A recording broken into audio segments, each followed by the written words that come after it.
ശബരിയാണ് എന്നോട് വന്ന് പറഞ്ഞത്, കുഞ്ഞമ്മ പ്രാർത്ഥിക്ക്, ഞാനും പ്രാർത്ഥിക്കാം, അമ്മ ഒരു വഴി കണ്ടു തരുമെന്ന്.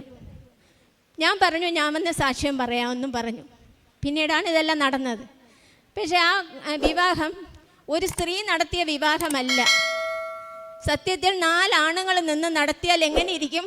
അത്രയും നിറവോടുകൂടി കാനായിലെ കല്യാണത്തിന് അമ്മയും മകനും നിന്ന് നടത്തി തന്നതുപോലൊരു കല്യാണമാണ് എൻ്റെ മകളുടെ കല്യാണം. അന്ന് എൻ്റെ ബന്ധുക്കളെല്ലാവരും പറഞ്ഞു, ഇതൊന്നും അവർക്കറിയില്ല, പക്ഷെ അവരെല്ലാവരും പറഞ്ഞത് ഈശ്വരൻ്റെ അനുഗ്രഹമുണ്ടെങ്കിൽ എല്ലാം നടക്കും. ഈശ്വര അനുഗ്രഹമാണ് കല്യാണ മണ്ഡപത്തിൽ ഞങ്ങൾ കണ്ടതെന്ന്. സത്യമാണ്.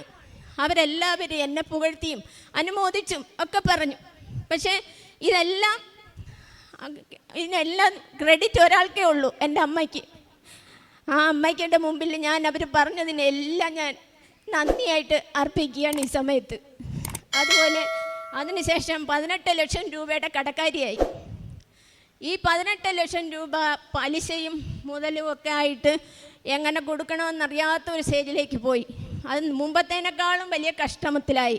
പലിശ കടം വരുന്നവർക്കും അതനുഭവിക്കുന്നവർക്കും അത് വ്യക്തമായിട്ടറിയാം എങ്ങനെയാണെന്ന്. പക്ഷേ എൻ്റെ മനസ്സിലെ ഒരു സങ്കടമെന്ന് പറയുന്നത്, എൻ്റെ മകളുടെ കല്യാണത്തിന് അറിഞ്ഞു തന്ന കാശാണ്, സന്തോഷത്തോടെ തന്ന കാശാണ്. പക്ഷെ അവർക്ക് അവരുടെ ജീവിതത്തിലും പല ആവശ്യങ്ങളും ഉണ്ട്. അപ്പോഴവർ വന്ന് ചോദിക്കുമ്പോൾ എനിക്ക് കൊടുക്കാൻ പറ്റുന്നില്ലല്ലോ എൻ്റെ അമ്മയെന്നാണ് ഞാൻ വിചാരിച്ചത്. ഒരു സമയത്ത് എല്ലാ നിയന്ത്രണവും വിട്ടു. അപ്പം ഞാൻ പറഞ്ഞു, അമ്മേ നിനക്കെന്നെ വേണ്ടേ എന്ന് ഞാൻ ഇങ്ങനെ ചോദിച്ചു.